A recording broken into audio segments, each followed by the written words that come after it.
Setiap hari, media sosial merajai sisi kehidupan masyarakat dunia. Pengguna media sosial di Indonesia mencapai 150 juta pengguna.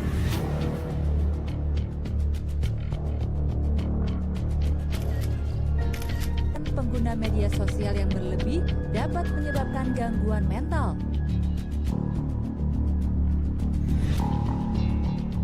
Pas gue lagi pakai Instagram DLL itu kayak toxic.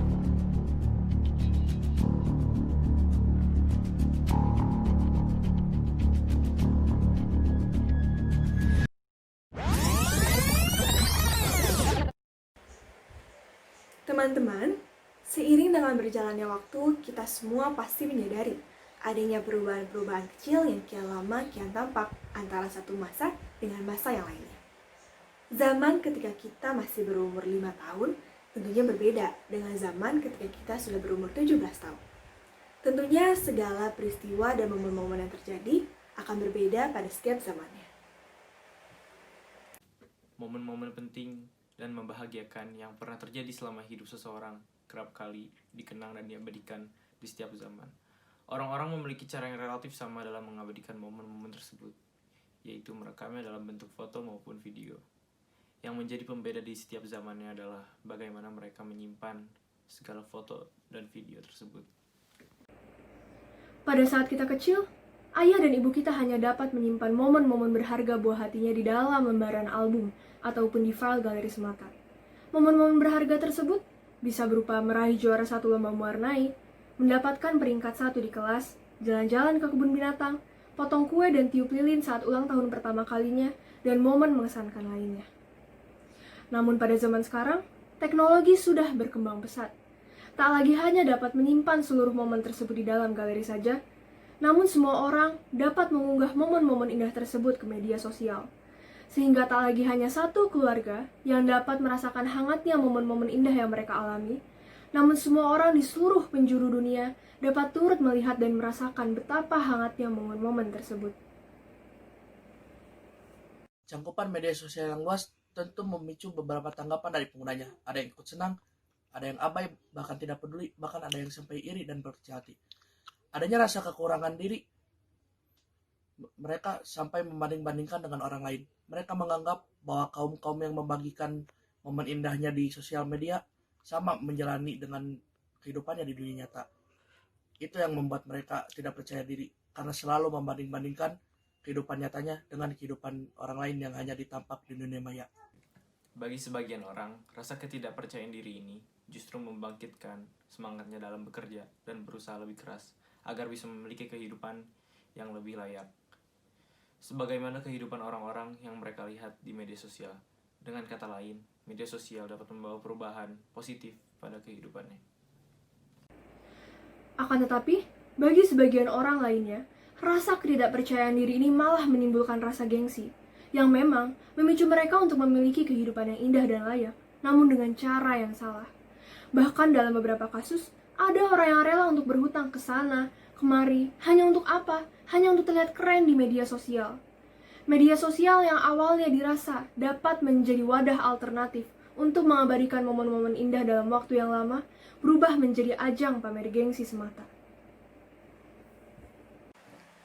Rasa ketidakpercayaan diri akibat media sosial ini bisa menimbulkan dampak yang cukup serius. Apalagi jika penurunan rasa percaya diri terus-menerus terjadi setiap harinya. Dampak lain seperti kesepian, haus akan rasa bahagia, bahkan stres karena tidak bisa memiliki apa yang orang lain miliki bisa saja terjadi. Tak sedikit pula orang yang mengalami gangguan kesehatan mental dan berujung bunuh diri. Media sosial yang awalnya bisa menjadi tempat untuk melepas penat, berubah menjadi tempat menambah penat dan depresi yang tentunya bisa berakibat buruk bagi keberlangsungan hidup seseorang. Lantas, apa yang bisa kita lakukan untuk meminimalisir dan mencegah dampak buruk yang beresiko dalam penggunaan media sosial ini? Yang pertama, jangan khawatir berlebihan jika kalian tidak memiliki like, love, dan komen dalam postingan kalian di sosial media. Jangan jadikan 3 hal tersebut sebagai tolak ukur kecantikan, kekayaan, dan kebahagiaan yang kita miliki. Tanamkan pada diri kita sendiri bahwa pandangan seseorang tidak selalu bisa menggambarkan jati diri kita yang sebenarnya. Berhenti menjadi people pleaser yang ingin selalu memuaskan dan menyenangkan hati orang lain. Berhenti membebani diri kita sendiri untuk memenuhi tuntutan orang lain. Jadilah diri kita sendiri. Yang kedua, ingat bahwa semua orang pasti memiliki kelebihan dan kekurangan. Tidak ada seorang pun di dunia ini yang sempurna. Bahkan, sesempurna apapun kehidupan seseorang di media sosial, belum tentu sesempurna kehidupan sebenarnya. Maka dari itu, fokus terhadap apa yang kita miliki dan jangan lupa untuk selalu bersyukur. 3. Love ourselves. Cintailah diri kita sendiri. Jangan selalu membanding-bandingkan kita dengan orang lain. Belajarlah membahagiakan diri kita terlebih dahulu. Jangan hanya ingin terlihat bahagia di mata orang lain.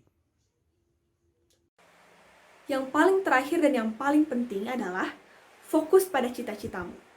Lebih baik, pergunakan waktu luangmu untuk membuat daftar rencana dan target apa saja yang ingin kamu capai, daripada hanya membuang-buang waktu di media sosial. Ketika seluruh usaha dan kerja keras kita membuahkan hasil, orang-orang akan tahu betapa hebatnya kita tanpa perlu diberitahu. Saat itu semua sudah terjadi, tidak perlu lagi menggunakan topeng dan berusaha payah untuk merancang kehidupan palsu yang hanya berlaku di media sosial. Oleh karena itu, sebagai generasi milenial yang hidup di era berbasis teknologi, di mana media sosial telah menjadi bagian dari hidup kita, tanamkan dalam diri masing-masing bahwa unggahan orang-orang di media sosial tidak bisa kita atur dan tidak bisa kita hindari, namun bisa kita sikapi. Jadikan sosial media sebagai wadah positif untuk mengembangkan diri ke arah yang lebih baik lagi. Ingat bahwa Nyata yang menyakitkan jauh lebih baik daripada fiksi yang menyenangkan.